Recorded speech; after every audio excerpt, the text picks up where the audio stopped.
Hola oyentes de Radio Sefaradi, bienvenidos a estas noticias con Jorge y conmigo de vuelta también aquí a los micrófonos. Hola Alejandro y bienvenido nuevamente. Bueno, muchas gracias. Volvemos con estas noticias, con los titulares, como siempre comenzamos ahora. Israel ataca a una base de drones explosivos iraníes en Siria y provoca la muerte de un oficial persa y 2 terroristas libaneses. El contingente español de Finul en Líbano en alerta tras el ataque israelí con 2 drones sobre bastión de Hezbollah en Beirut. El domingo por la noche, de los 3 misiles desde Gaza al sur de Israel que fueron lanzados, uno fue interceptado sobre el público de un concierto. 3 palestinos arrestados, aunque prosigue la búsqueda de los autores del atentado que mató a una joven de 17 años el viernes. Estos son los asuntos de hoy. En una segunda parte, como de costumbre, volveremos con la agenda cultural. Ahora comenzamos hablando del ejército israelí, que ha identificado a 2 de los terroristas que fueron abatidos en un ataque aéreo en Siria el sábado por la noche.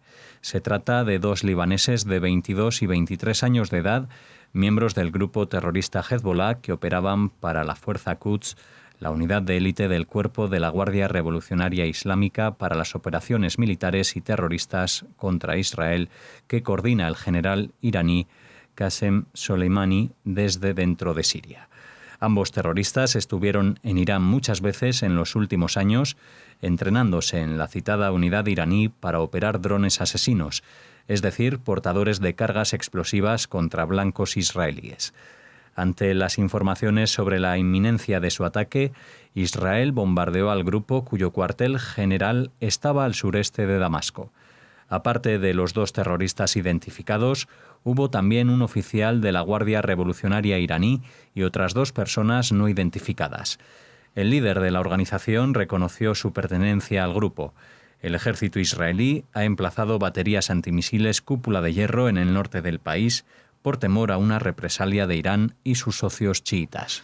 Sí, la verdad que ha sido un fin de semana con noticias realmente preocupantes en todos los frentes. Y digo en todos los frentes porque empezamos con esta que tiene que ver con Siria, pero que tiene que ver con la presencia iraní en Siria. Y seguimos ahora, vamos a hablar, porque también en Líbano hubo historias, también en la Franja de Gaza, y en realidad el viernes, que no lo llegamos a comentar porque ya habíamos cerrado la edición, hubo un atentado en Cisjordania, es decir, en el este, en el oeste, en el norte, en la frontera con Siria, y en el norte, en la frontera con el Líbano, en todas las fronteras, excepto, digamos, en el límite con Jordania, pues Israel está teniendo problemas de seguridad muy importantes, aunque cada uno de ellos es responde a una dinámica un poco distinta, aunque encontremos también protagonistas comunes como Irán, que si bien no está en los límites de Israel, sí que está respondiendo de forma muy agresiva a lo que ya la semana pasada comentábamos, que son los ataques con drones israelíes a cuarteles de milicias chiitas iraníes en territorio iraquí. Es decir, el alejamiento no solamente del territorio de Siria, sino la persecución de las unidades iraníes incluso en territorio iraquí. Está poniendo muy nerviosos a la Guardia Revolucionaria iraní, que ha creado esta unidad de drones, lo que se llaman killer drones, es decir, que son drones que hay drones de todo tipo. Hay drones de observación, hay incluso drones que disparan misiles o lo que sea, y otros que son un poco más primitivos, que llevan simplemente una carga explosiva y allí donde caen pues explotan y si hay gente alrededor pues los matan. De este tipo son los drones que estaban preparando para ser lanzados desde Siria.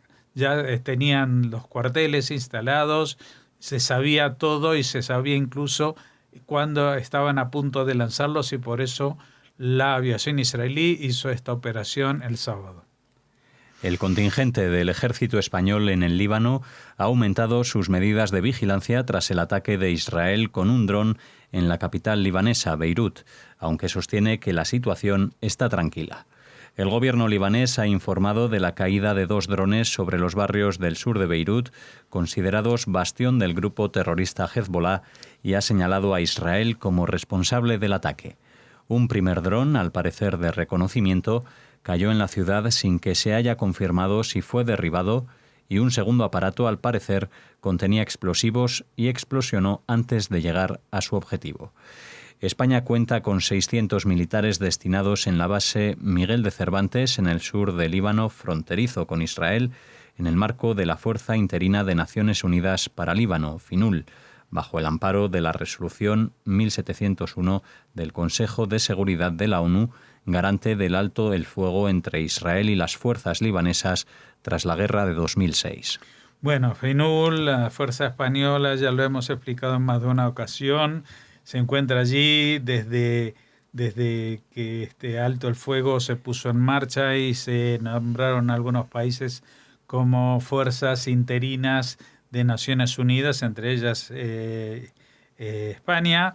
Lo que pasa que ellos tenían que velar por el desarme de Hezbollah y el alejamiento de este grupo terrorista de la zona del sur del Líbano. Pero al poco tiempo de la presencia española allí, hubo un atentado contra el ejército español en el que murieron 6 soldados. Y para esto se creó una comisión de investigación, estamos hablando del gobierno Zapatero, y de forma muy turbia pues se atribuyó el atentado a un grupo que no era Hezbollah, un grupo que no existe y nunca ha reivindicado nada más en la vida, pero desde entonces se acabaron las inspecciones que tenía que hacer el ejército español en el Líbano. Están ahí de fantoches y están en una zona fronteriza en la cual pues hace un par de años hubo un incidente de gente de Hezbollah disparando justo desde atrás de esa base militar, y en el cruce de disparos murió un soldado español. Pero quería poner todo esto en contexto porque la misión de España en la FINUL de Líbano en realidad no sirve absolutamente para nada.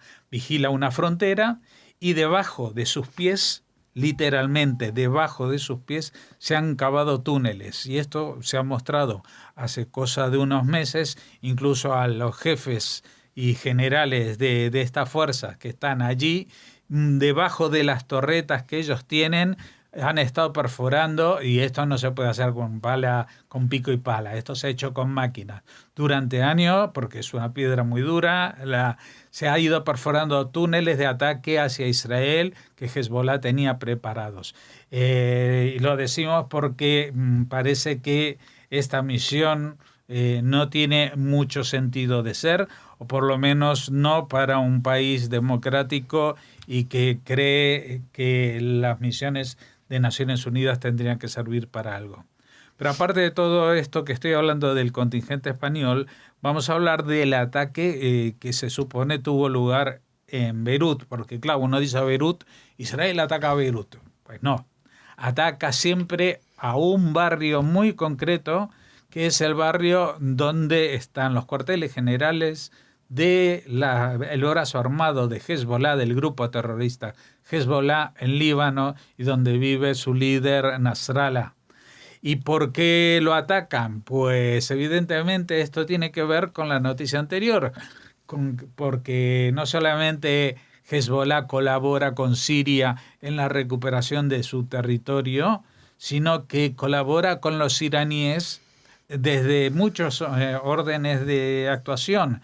Ya hace poco celebramos, por decir una palabra, mejor dicho, recordamos 25 años del atentado de la AMIA y 27 del atentado contra la Embajada de Israel en Buenos Aires, que tuvo lugar por orden de Irán, pero que lo llevaron a cabo gente de Hezbollah.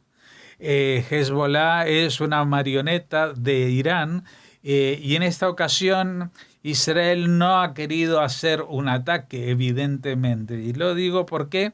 Porque fíjate que van 2 drones, uno de reconocimiento, que dice la noticia, no se ha confirmado si fue derribado, es decir, para que los propios libaneses digan, oye, ¿cómo es que se cayó? Ni si nosotros no lo derribamos. ¿Por qué? Porque Israel lo que quería era que tuvieran constancia de que en cualquier momento pasa por ahí un avión de reconocimiento que puede apuntar a la cara o a la oreja o a la pestaña 15ª del ojo de Nasrallah y acabar con su vida. Y el segundo tenía explosivos, es decir, que era un dron que podía matar gente y sin embargo explosionó antes de llegar a su objetivo. Esto es la primera vez que pasa con los drones israelíes. ¿Qué es esto? Pues esto es una advertencia, decirle a Nasrallah, no juegues más a cosas peligrosas porque te estás metiendo en un lío que por más que tengas más misiles que toda la OTAN junta, porque tiene más de 100.000 misiles bajo tierra en el sur del Líbano, no le van a servir para nada si Israel bombardea las localizaciones exactas de todos estos sitios que tiene mapeados, porque el sur del Líbano, el norte del Líbano y todo el mundo árabe en general está mandando cada vez más información a los servicios de inteligencia de Israel, que ya ni tienen que gastarse en enviar agentes, porque lo que quieren la mayoría de los países de la zona es acabar con estos intentos hegemónicos de Irán a través de sus títeres, léase Siria, léase milicias chiitas en Irak y léase grupo terrorista Hezbollah en el Líbano. En la noche del domingo, terroristas palestinos dispararon al menos 3 cohetes desde la franja de Gaza hacia Israel, haciendo sonar las alarmas en la ciudad de Sderot y los alrededores. El ejército israelí confirmó que 2 de los cohetes fueron interceptados por el sistema de defensa antiaérea Cúpula de Hierro. 7 personas fueron heridas de forma leve como consecuencia de un accidente de tráfico que ocurrió cuando intentaban alejarse de los cohetes. En las redes sociales se hizo viral un vídeo en el que se puede ver a miles de israelíes reunidos en un festival de música en Sderot en el momento en que los cohetes son interceptados, generando momentos de confusión y pánico. Los restos de uno de estos cohetes cayeron en el lugar donde se estaba llevando a cabo el espectáculo, pero afortunadamente no hubo heridos. Otro de los cohetes cayó en una carretera en la zona y provocó un pequeño incendio. Afortunadamente no hubo heridos ni daños mayores. En respuesta, aviones israelíes atacaron varios objetivos terroristas en un complejo militar de Hamás en el norte de la franja, incluyendo la oficina de un comandante de batallón de Hamás, aunque un portavoz de dicha organización precisó que no fue su grupo quien disparó los cohetes. En los últimos 10 días han sido disparados alrededor de 9 cohetes desde Gaza hacia Israel. El primer ministro Netanyahu decidió este lunes reducir a la mitad la entrada de combustible a la franja de Gaza hasta nuevo aviso, algo que podría afectar de forma significativa el servicio eléctrico para los residentes locales. Bueno, lo que decíamos, a lo de Siria y Líbano en el norte se suman que desde Gaza tenemos un problema complejo, porque si tenemos al mando de la región a un grupo terrorista como Hamás, la cosa se complica cuando ni siquiera están al mando. Es decir, cuando les salen competencia como Yihad Islámica Palestina, especialmente también algunos grupos de Daesh, que lo que pretenden es, poner en solfa el liderazgo de Hamás, especialmente ahora que están gestionando un alto el fuego, recibiendo ayudas millonarias de Qatar, etcétera, etcétera. Así que esto, que es como una lucha en la dirigencia interna palestina, se traduce en que cada tanto, y no es cada mucho, ¿no? Estamos diciendo que en 10 días ya han sido 9 los cohetes que han sido disparados, pues disparan cohetes, no tienen demasiada precisión ni intención de tener precisión, porque no tienen la intención de una escalada militar. No están buscando estos cohetes que ahora Israel nuevamente haga un gran bombardeo o que se inicie una guerra. Lo que quieren es demostrar de que ellos, por ejemplo, Yihad Islámica, todavía son más resistentes y más anti-israelíes que jamás, etcétera, etcétera.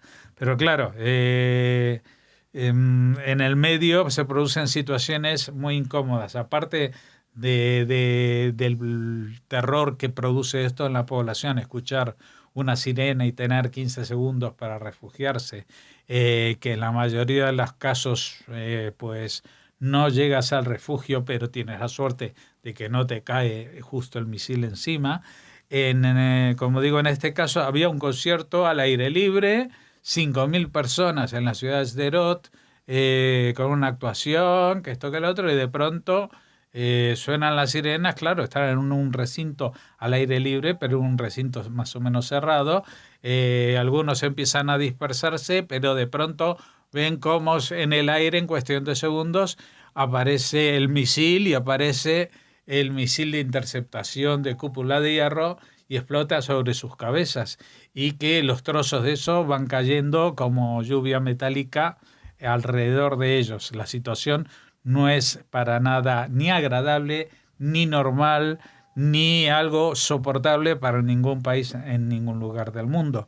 Y en Israel están teniendo mucha más paciencia de la que se le puede pedir a cualquiera, especialmente cuando ya durante este mismo fin de semana han tenido lugar estas situaciones también en Líbano, también en Siria, y el viernes todo comenzó en Cisjordania.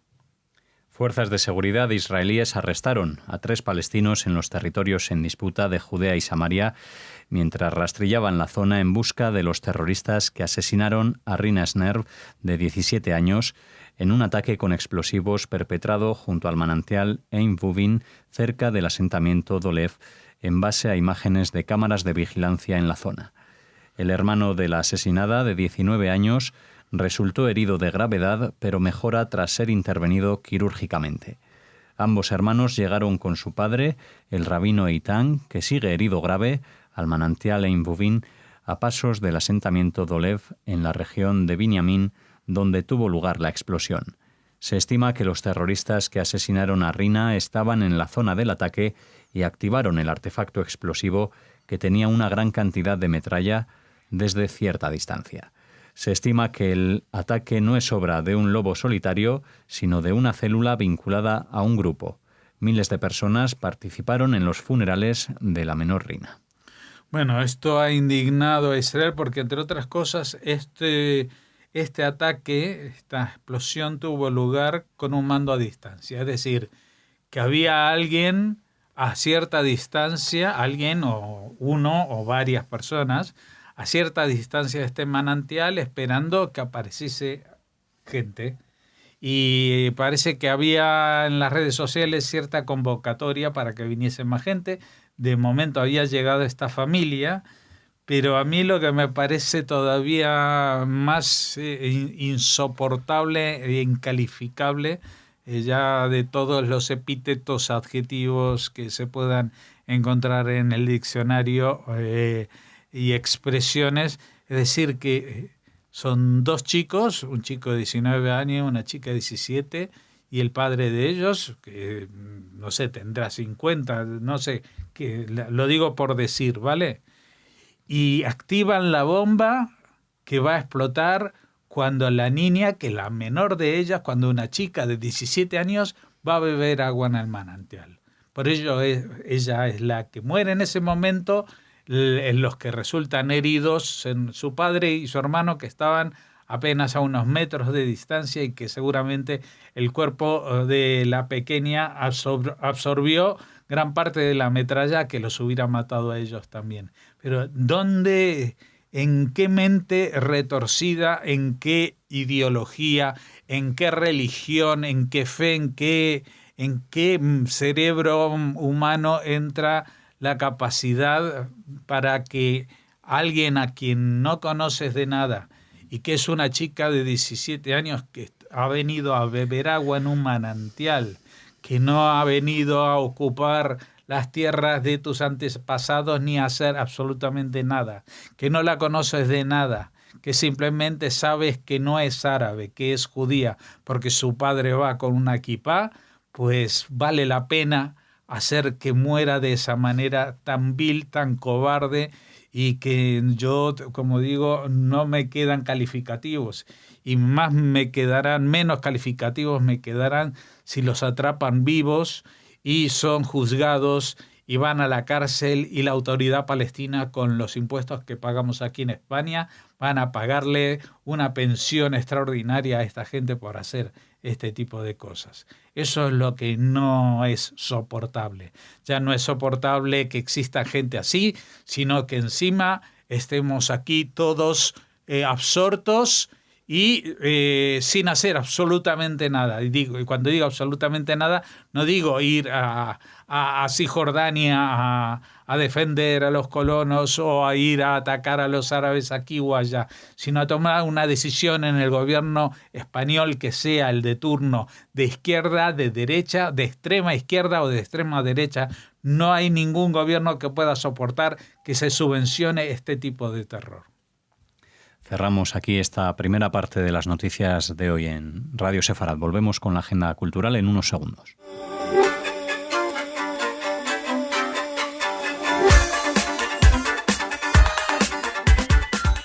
Bueno, estos segundos me han dado tiempo por lo menos de relajarme un poco y dejarte a ti para que me cuentes sobre estas noticias más de índole cultural. La primera bastante divertida, tengo que decir, ¿no? Sí, nos trasladamos al mes de septiembre, el día 9 y 10, que será cuando en Tel Aviv tenga lugar la Conferencia Internacional de Cannabis Medicinal, CanX. En ella participan profesionales del sector de la salud y la agricultura, así como inversores, startups, científicos y empresarios involucrados en este campo emergente de la medicina. La industria del cannabis medicinal ha crecido de forma significativa durante los últimos años en todo el mundo, y especialmente en Israel, que con la reciente legislación permitiendo la exportación del cannabis medicinal, se espera que se convierta en uno de los principales centros de investigación y emprendimiento de esta industria. CanX incluirá 3 diferentes especializaciones para los intereses de los diferentes públicos: ciencia, negocios y agricultura. Sí, y recalcamos que es cannabis medicinal, medicinal.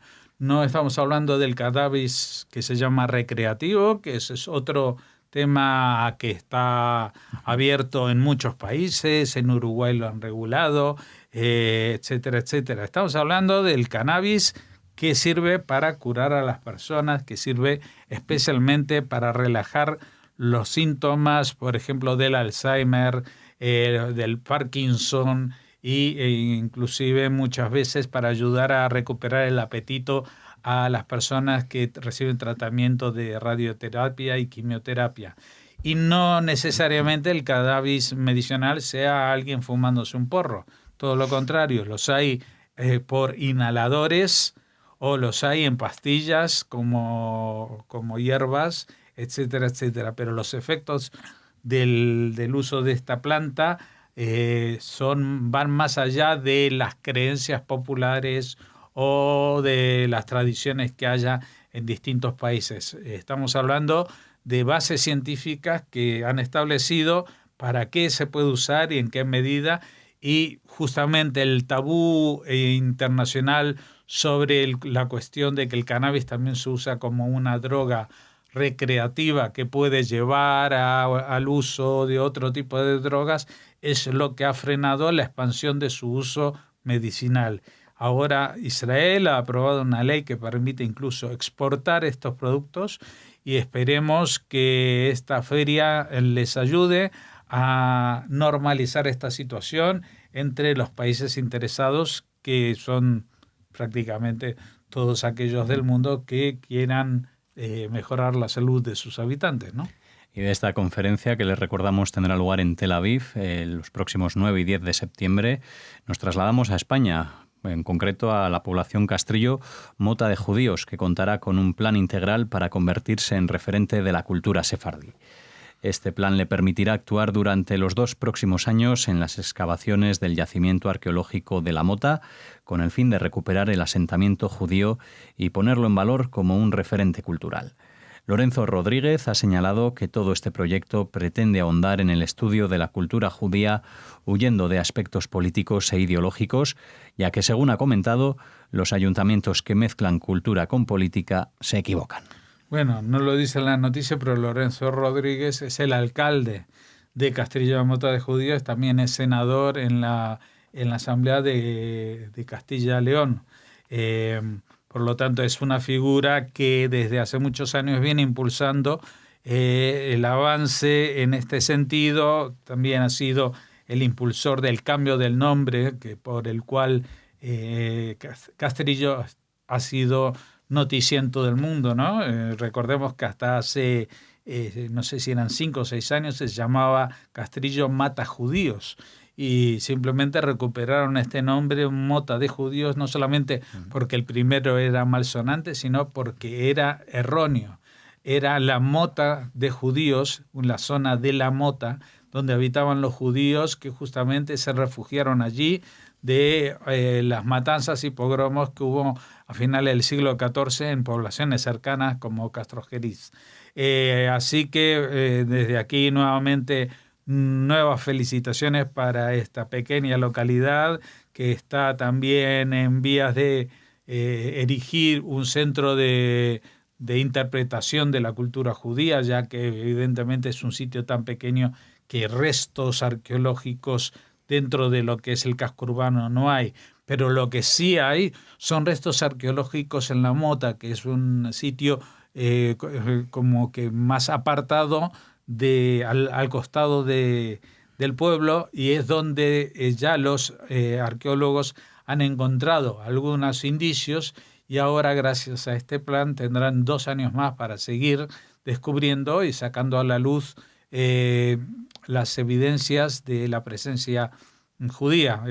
Supongo que, como todos los arqueólogos en España, lo que buscan es encontrar la sinagoga y el mikve. Esos serían los 2 grandes primeros premios que tendrían de encontrarse.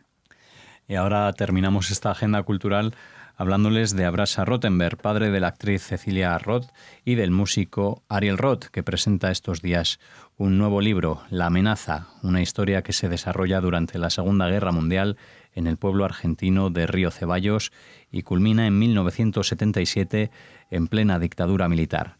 Se trata de una parábola que define a la sociedad argentina, su relación oscura con un latente antisemitismo y su inmadurez democrática que continúa sin resolverse hasta nuestros días, cuando las amenazas de un pasado reaccionario y violento parecen resurgir en un mundo carente de ideales. Abrasa Rothenberg nació en 1926 en un pequeño pueblo ucraniano, de donde la familia se traslada a una ciudad industrial en los Urales y luego a Moscú. Con 8 años llega a Buenos Aires, donde residía su padre. En la capital argentina recibe una educación laica, tanto argentina como judía. Mientras cursa sus estudios en la Facultad de Ciencias Económicas, ejerce durante varios años como maestro en una escuela judía. En esa época participa en la fundación del periódico Nueva Sion, que recientemente ha cumplido 70 años. En los años 50 estudia Economía y Sociología en la Universidad Hebrea de Jerusalén, al tiempo que colabora como periodista en diversos medios y produce audiciones de radio en castellano para Latinoamérica. Al volver a Buenos Aires se dedica a su profesión y se especializa en asesorar empresas periodísticas y cinematográficas, entre ellas la fundación junto a Jacobo Timerman del periódico La Opinión. En 1976 tuvo que exiliarse con su familia en Madrid, donde, asociado a Manuel Aguilar, fundó la editorial Altalena, dedicada a la edición de libros sobre la historia de España, la Guerra Civil Española y la presencia judía en la península. Basado en sus experiencias, ha escrito varios libros: La opinión amordazada, Última carta de Moscú, ambas editadas por Del Taller de Mario Muchnik, Madrid, y Editorial Sudamericana de Buenos Aires, Raíces y Recuerdos, editada por Lil Mod, Chistes judíos que me contó mi padre, de Ediciones El Zorzal. A menudo colabora en diversas publicaciones periodísticas. Tras permanecer 37 años en Madrid, actualmente reside en Buenos Aires. Está casado con la compositora y cantante sefardí Dina Roth, siendo padres de, como decíamos al principio de esta noticia, de Cecilia Roth y Ariel Roth. Y a quien la semana que viene pues esperamos entrevistar, porque estará presentando aquí en España este libro La amenaza. Abraya Rothenberg es una figura esencial para entender no solamente el judaísmo en Argentina, sino también la presencia de los judíos ashkenazíes o argentinos en España, en Madrid, que llegaron, digamos, en masa en finales de los años 70, en épocas de la dictadura militar. Allí llegaron con edades de adolescente Ariel Roth, con su amigo de barrio y de la infancia Alejo Stivel y otros compañeros españoles fundaron el grupo Tequila, lo recordarán. Cecilia Roth, que empezó sus primeros pinitos artísticos siendo chica Almodóvar, en Pepi, ¿cómo era Ceci? Ceci Bom y otras chicas del montón. Al final sí nos acordamos. Exacto. Bueno, y ha trabajado en muchísimas películas y sigue trabajando en muchísimas películas, pero también en España recordarán a su mujer, a Dina Roth, que a pesar de ser de origen ashkenazí, pues se dedicó durante su carrera de cantante especialmente al repertorio sefardí, así que todos ellos son muy conocidos aquí en España, especialmente en Madrid, y tendremos mucho gusto de hablar con Abraya, que como decimos es una enciclopedia andante no solamente de conocimientos por haber participado en todas estas labores editoriales, en la revista Novación, fundándola hace 70 años, etcétera, sino también porque hasta el día de hoy, pues, digamos, su vida, más que anécdotas, es un álbum de instantáneas de la historia contemporánea de muchos judíos que, como él, tuvieron que salir de Europa y pasaron por Argentina. Algunos de ellos acabaron aquí en España, otros en otros lugares del mundo, pero seguramente que será muy interesante la entrevista que le hagamos la semana próxima. Pues recibiremos aquí en Radio Sefarad a Abraya Rothenberg y nosotros les esperamos en las próximas noticias de Radio Sefarad.